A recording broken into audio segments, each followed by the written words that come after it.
মোস্তফা মাহমুদ, যার কথা আমি আগেই বলেছি, উনি আমার ক্যারিয়ার বিল্ড করার জন্য একটি দুর্দান্ত রিস্ক নিয়েছে আমাকে নিয়ে।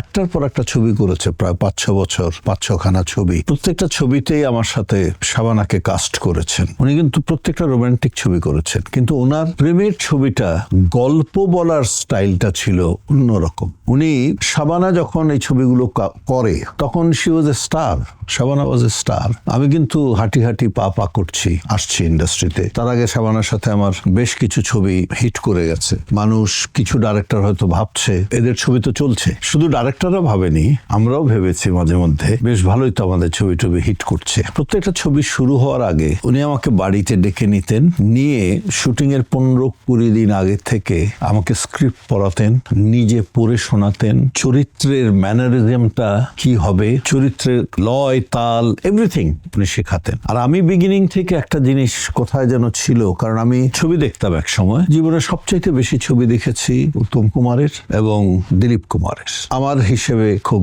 ন্যাচারাল অ্যাক্টর ছিল। একটু বলবো উত্তম কুমার সম্পর্কে, যদিও ধৃষ্টতা একটু বলি।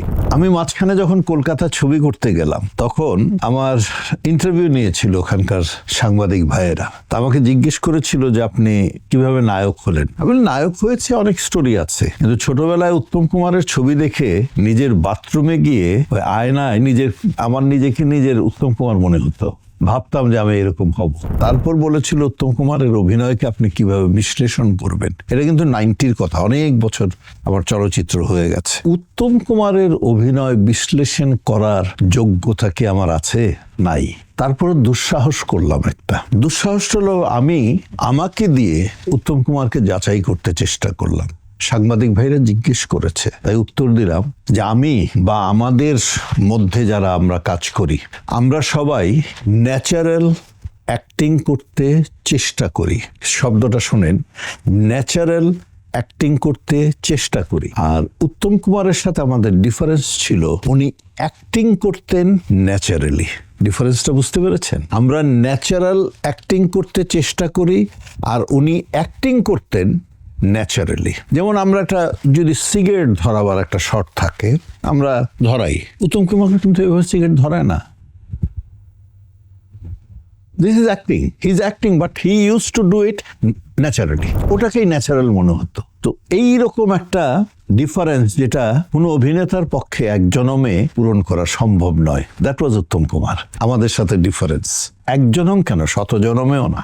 দিলীপ কুমার, উনি অভিনয় করতেন, মেথড অ্যাক্টিং করতেন, তাল, লয়, সুর, ওর বাইরেও নেওয়া যেত না। এবং উনি কিন্তু লাউড অ্যাক্টিং করতেন, আন্ডারটোন অ্যাক্টিং করতেন, যখন যেটা প্রয়োজন। যেই মেথডে ওই ক্যারেক্টারটাকে উনি ফেলে দিলেন, ওই মেথডের বাইরে উনি কখনো যাননি। এখন এই মেথড অ্যাক্টিংটা উনি কোত্থেকে শিখলেন? উনি শিখেননি। পৃথিবীতে মেথড অ্যাক্টিং আমার হিসেবে প্রথম করেছে দিলীপ কুমার।